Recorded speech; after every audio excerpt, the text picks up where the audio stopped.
જામનગર મહાનગરપાલિકાની સ્ટેન્ડિંગ કમિટીની બેઠકમાં શહેરના વિકાસ અને નાગરિક સુવિધાઓને લઈને મહત્વપૂર્ણ નિર્ણયો લેવામાં આવ્યા.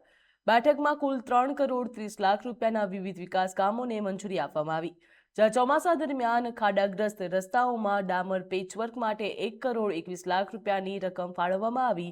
આ ઉપરાંત નવા ફાયર સ્ટેશન માટે બોટ અને આધુનિક સેફટીની ખરીદી માટે પણ અંદાજે 2 કરોડ રૂપિયાની મંજૂરી આપવામાં આવી છે. બીજી તરફ શ્રાવણ માસ દરમિયાન યોજાનારા પરંપરાગત મેળાનું આયોજન પણ મહાનગરપાલિકા દ્વારા કરવામાં આવશે. જ્યાં રોડ રિપેરિંગ અને ફાયર ઇમરજન્સી સેવાઓને પણ વધુ મજબૂત બનાવવા માટે લેવામાં આવેલા આ નિર્ણયોનો સીધો લાભ શહેરના નાગરિકોને મળશે.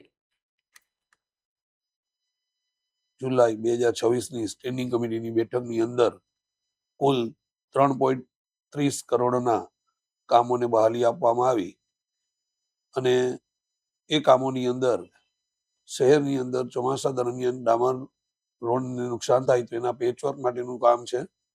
સાથે સાથે ફાયર સ્ટેશનોના અપગ્રેડેશન માટે ફાયર બોટ અને રેસ્ક્યુ માટેના અલગ અલગ ઇક્વિપમેન્ટ્સ ખરીદવા માટેનું પણ કામનો સમાવેશ થાય છે. અને ત્યારબાદ પશુ નિયંત્રણ પોલિસીનું મહેકમ છે એ મંજૂર કરવામાં આવેલું છે અને એ જનરલ બોર્ડ તરફ મોકલવામાં આવ્યું છે. સાથે સાથે શહેરીજનો માટે શ્રાવણ મહિનામાં જે મેળાનું આયોજન કરવામાં આવે છે એ મેળાનું આયોજન પણ આ વર્ષે શ્રાવણ વદ પાંચમથી લઈ અને શ્રાવણ વદ અમાસ સુધી એટલે કે કુલ 11 દિવસ માટે આ મેળાનું આયોજન કરવામાં આવશે પ્રદર્શન ગ્રાઉન્ડ ખાતે. અને એનું આયોજન દર વર્ષે જે રીતે કરવામાં આવે છે એ મુજબ જ કરવામાં આવશે અને એની પ્રક્રિયાઓ ટૂંક સમયમાં શરૂ થઈ જશે.